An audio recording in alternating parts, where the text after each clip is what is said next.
Kanalıma hoş geldiniz. Orkidelerinizin bu şekilde bol bol çiçekli olmasını mı istiyorsunuz? O zaman bu videoyu lütfen sonuna kadar izleyin. Eğer anlattığım püf noktalara dikkat ederseniz sizlerin de orkideleri bu şekilde birden fazla çiçek dalı çıkarabilir. Orkideler yılda 2 kere çiçek dalı çıkarır. İlkbahar ve sonbahar. Yaz ayına yeni girmişken orkidelerinize çiçekli girmesini sağlayarak yaz boyunca orkidelerinizin çiçeklenmesini sağlayın. Sizlerin de orkidelerinin bu şekilde bol bol çiçek dalı çıkarması mümkün. Bunlar benim kışın çiçek dalı çıkaran orkidelerim ve halen çiçekliler ve çiçeğini döken orkideler de var tabii ki. En önemli püf nokta, kışın yeterince çiçek çıkarıp yorulan orkidelere ilkbaharda bakım yapmak gerekiyor yeniden. Bakın, yeni kökler çıkarıyor, yeni yaprak çıkarıyor, bol çiçekli fakat alt yaprağını sarartmış. Bu gayet normal bir durum. İlk çıkan yapraklar artık eskir ve yavaş yavaş yeni yapraklar çıktıkça sararmaya başlar. Bu çok normaldir. Bu durumda yapmanız gereken yaprağı ortasından keserek bu şekilde kolaylıkla çıkarmak. Bu orkidenizin bir hastalık çıkardığı anlamına gelmiyor. Özellikle orkidelerin alt yapraklarının sararmasını gayet normal karşılıyoruz. Bakın, alt yapraktan sararma olurken üstte ise yeni bir yaprak çıkarıyor. Özellikle bakın, bu kestiğimiz gövde kısmı siyah değil. Eğer siyah olsaydı bir mantar hastalığından şüphelenebilirdik. Ama gayet temiz. Bu sadece eskidiği için sararmış. Hemen bunu çıkarıyorum.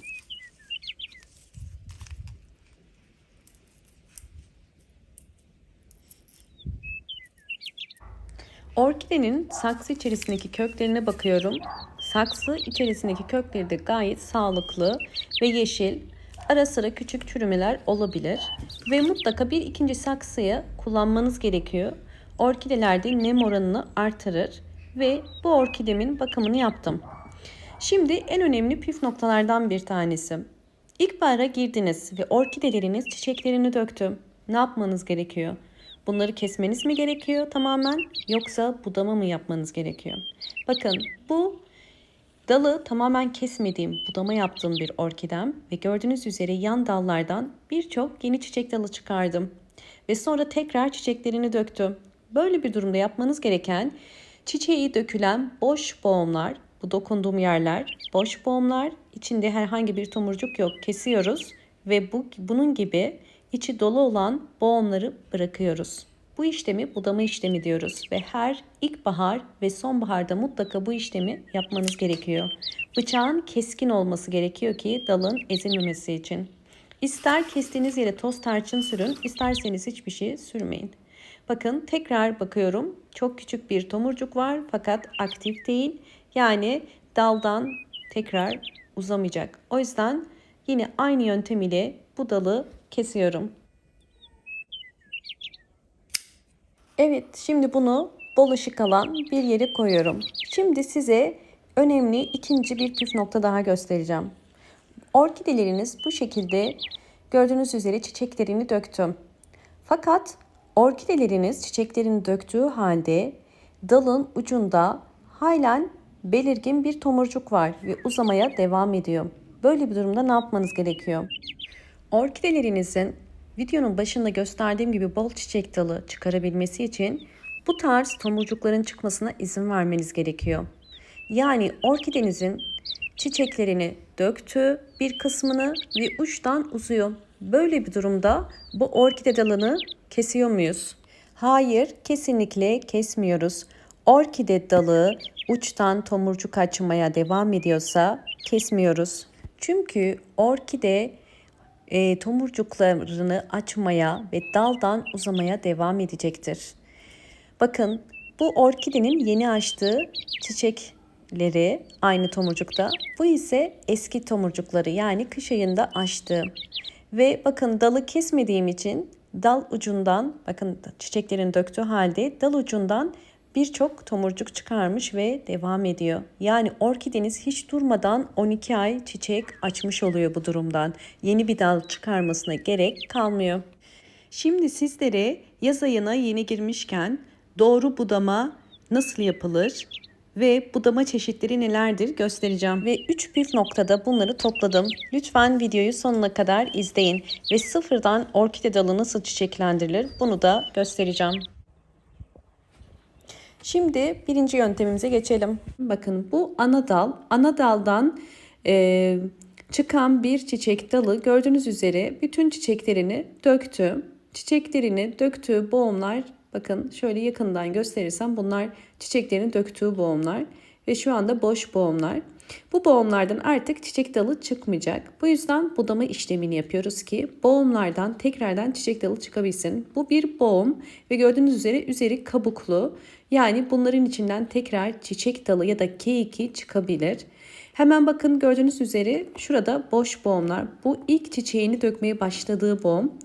Budama yaparken dolu boğum ile boş boğum arasından kesiyoruz. Bakın gördüğünüz üzere dolu boğum ve boş boğumun arasından kesiyoruz. Hemen bir parmak üzerinden tek hamlede ve keskin bir bıçak kullanmanız gerekiyor ki dalın ezilmemesi gerekiyor. Bakın gördüğünüz üzere kestim. Kestiğiniz dalın üzerine isterseniz toz tarçın sürebilirsiniz ya da bir şey sürmenize gerek yok. Zaman ile dal kuruyacaktır üst kısmından. İkinci budama şekli bakın, bu bir ana dal. Yan daldan çiçek dalı vermişti ve yan dalda çiçeklerini döktüm. Yan daldaki budama nasıl yapılır? Çünkü ana daldan farklıdır. Yan dalın hepsini kesmek mi gerekiyor? Bakın bunlar gördüğünüz üzere bakın yeşil yani dolu boğum. Hemen sonraki boğumda boş boğum. Budama yaparken yan dalda da aynı şekilde yapıyoruz. En son çiçeğini döktüğü boğum ile dolu boğum üzerinden tek hamlede kesiyoruz. Bakın gördüğünüz üzere bu budadığım dal ve içerisindeki bütün boğumlar boş, yani çiçek döktü bu boğumlardan. Evet, hemen diğer dalını da bakın buduyorum. Yine aynı şekilde en son çiçek döktüğü yerin altından kestim. Ve gördüğünüz üzere bakın ana dal ve yan dalı da budamış olduk ve yeşil bir boğum var. O boğumu kesmedik çünkü bu boğumdan da çiçek ya da yavru orkide çıkma ihtimali var. Üçüncü tür budamada ise tamamıyla orkide dallarının sararması durumunda nasıl bir budama yapılması gerekiyor ve neden sararır? Bakın size bu orkidemi özellikle yakından da göstermek istiyorum. Bu orkidemin dalının sararmasının nedeni, bu orkidem yaklaşık olarak 3-4 dönemdir çiçek dalı çıkarıyor. Bakın hemen anlayabilirsiniz. Üçüncü budadığım dal bu dal. Ve bu da bakın ikinci çiçek dalını çıkarmış olduğu bir dal. Ve bu tarz durumlarda orkideler durmadan çiçek dalı çıkardıkları için kısa bir süre sonra artık yorulmaya başlarlar ve yeni çiçek dalı çıkarırlar. Bakın gördüğünüz üzere bu yeni çıkardığı çiçek dalı. Diğer dallar ise birkaç dönem üst üste çiçek dalı verdiği için artık bu dallardan sararmalar olabiliyor. Bu tarz durumlarda yapmanız gereken en alttan kesmeniz bakın. Çok fazla uzun kesmenize gerek yok. En alttan tek hamlede kesin. Evet, bu şekilde bakın kesiyorum. Ve diğer dalı da aynı şekilde keseceğim. Orkide dalının sararmasının diğer nedenleri ise eğer orkideleriniz çiçek döktükten sonra uzun süre eğer budamadıysanız bu da orkide dalının sararmasına sebep olabilir. Ya da eğer çiçeklerinizi çok fazla suluyorsanız sulamadan da kaynaklanan kök çürümeleri ya da mantar hastalıkları gibi hastalıklarda orkide dalının çürümesine sebep olabilir. Evet, budama işlemini tamamladım ve gördüğünüz üzere bakın artık orkide bakımını yaptık. Zaten yeni bir çiçek dalı vardı. Bol ışık alan bir yere koyarsanız zaman ile bu orkidelerinizin yan dallarından, boğumlarından yeni çiçek dalları çıkardığını göreceksiniz. İkinci önemli yöntem ise orkidelerde nem oranını sağlamak için su kullanımı. Hemen bir püskürtme kabının içerisine suyumu koyuyorum. Size nasıl kullanacağımı da göstereceğim. Hemen kapağını kapatıp size orkidelerimi şöyle yakından göstereyim.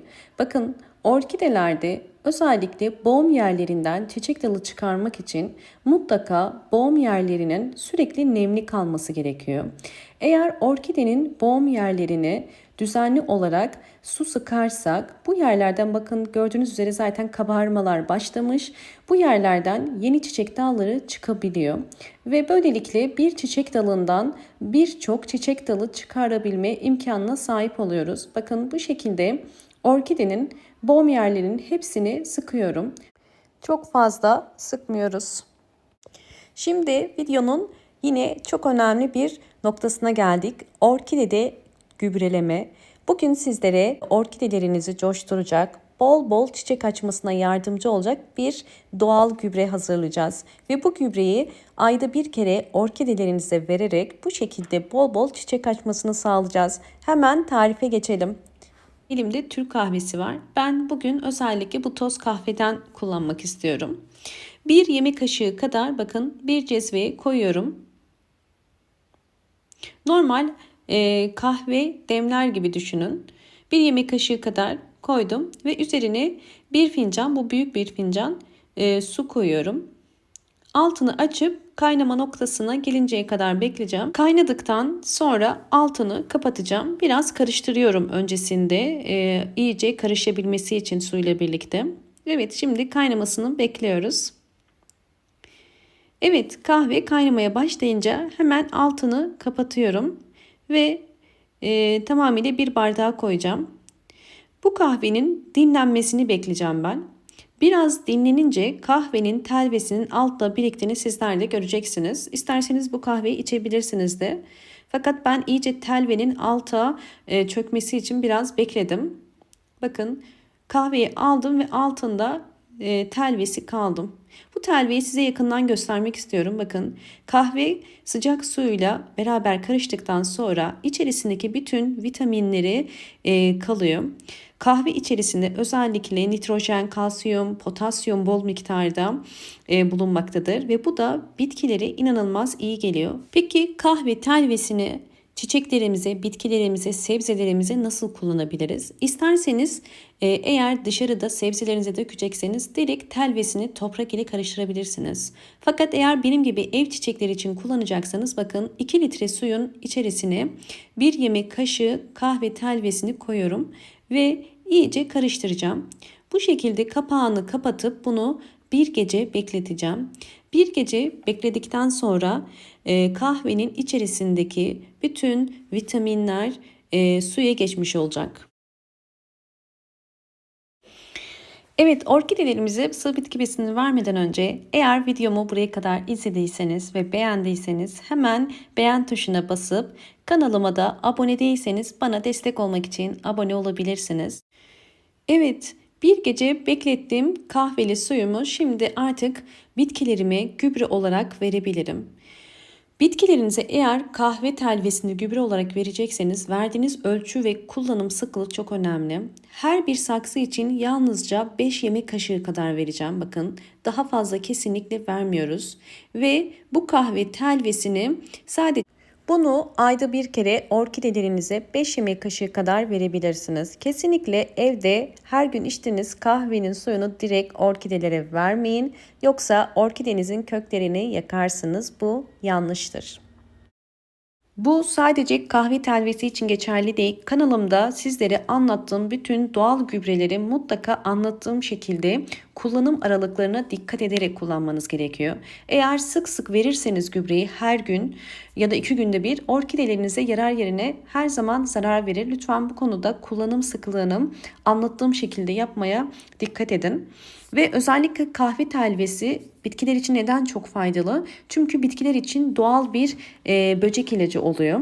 Eğer orkidelerinize ya da çiçeklerinize böcek sıkıntısı varsa bakın kahve telvesini böyle bir sprey kutusunun içerisine koyup özellikle yapraklarına ayda bir kere sıkabilirsiniz. Yapraklarınıza bu şekilde sıktığınız zaman yapraklardaki özellikle böceklerin ve bitlerin nefessiz kalıp ölmesine yardımcı olacaktır. Böylelikle böceklerden de uzaklaştırmış olursunuz. Sizlere bakın sonuçlarını da göstermek istiyorum.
Videomu buraya kadar izlediğiniz için teşekkür ediyorum. Dünyanın dört bir tarafından sizlerle bu videolarda buluşmak gerçekten çok güzel. Beni hangi ülkelerden takip ediyorsanız lütfen yorumlar kısmına yazabilirsiniz. Hoşça kalın, sağlıkla kalın.